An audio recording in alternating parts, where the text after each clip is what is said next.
આપણે આમ આદમીની મીટિંગ યોજી રહ્યા છે। આપણા લોક લાડેલા ધારાસભ્ય શ્રી ચૈતરભાઈ વસાવા સાહેબ આપણી વચ્ચે ટૂંક સમયમાં ઉપસ્થિત થવાના છે, તો આપ સર્વે એમના સ્વાગત માટે તૈયાર રહેજો। આપણે ઘણો સમયથી એકબીજા પાર્ટીઓને સપોર્ટ કરતા આવ્યા છે। બીજેપી હોય, કોંગ્રેસ હોય વગેરેની પાર્ટીઓને સપોર્ટ કરતા આવ્યા છે, પણ આપણા વિસ્તારમાં પરિવર્તન જેવું કઈ દેખાતો નથી। રોડ રસ્તાઓ હોય, સ્કૂલ હોય, પાણીની સુવિધાથી માંડીને ઘણી બધી સમસ્યાઓનો અભાવ છે।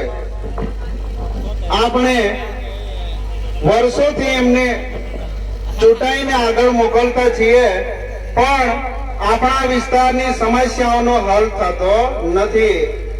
એ લોકો જ્યારે ચૂંટણીઓ આવતી છે ત્યારે કાગળ પર લખીને બતાવતા હોય છે કે આ ગામથી આ ગામ સુધીનો રોડ રસ્તો મંજૂર થઈ ગયો છે। વારંવાર ખાતમુહૂર્ત કરે છે, વારંવાર ફાલતુની વાતો કરીને ફોટોગ્રાફી કરીને જતા રહે છે। એ રોડ રસ્તાઓના વાહિયાત વાયદા પણ એમના ફેલ જાય છે। દર વર્ષે આપણે નવા સંકલ્પો સાથે એમને એવો અવસર આપ્યો, એવી તક આપી, પણ આપણા વિસ્તારમાં હજુ વિકાસ થયો નથી। પાયાની સુવિધાઓ તો નથી આપતા, પણ દિન પ્રતિદિન નવા પ્રોજેક્ટો લાવીને આપણે ખદેડવાનું કામ કરી રહ્યા છે। આપ સર્વને એક નમ્ર અપીલ કરું છું, વિનંતી કરું છું કે હવે આપણે સમાજમાં એવા નવયુવાનોને એક મોકો આપવાનો છે, નવયુવાનોને એક તક આપવાની છે, જે લોકો બોલી શકે, બુલંદ અવાજ બની શકે।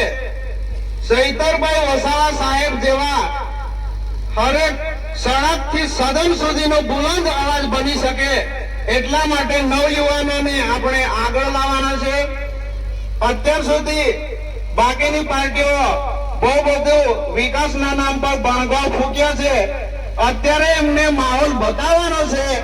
અત્યારે આપણે એક થઈને, એકજૂથ થઈને આપણે બધાને જાળવેનું બટન દબાવીને જંગી બહુમતીથી માણકા જિલ્લા પંચાયત અને મુગરા તાલુકા પંચાયત, માણકા તાલુકા પંચાયત અને ઉસેલા તાલુકા પંચાયતને જંગી બહુમતીની થી આપણે બધાએ એમને વિજય બનાવવાના છે। આપણે હવે જાગી જવાની જરૂર છે। આપણો એક યોગ્ય નિર્ણય આપણી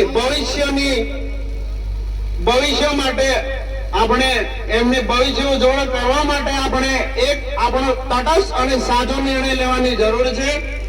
હવે આપણે જાગી જઈએ, યોગ્ય સમયે યોગ્ય નિર્ણય લઈએ તો આપણે ફસાવાનો વારો આવશે। હવે આપણે બધા થઈને એક નવો નિર્ણય અને નવો સંકલ્પ લેવાની જરૂર છે। આપણા લોક લાડેલા ધારાસભ્ય શ્રી ચૈતરભાઈ વસાવાને આપણે મનોબળ મજબૂત કરવા માટે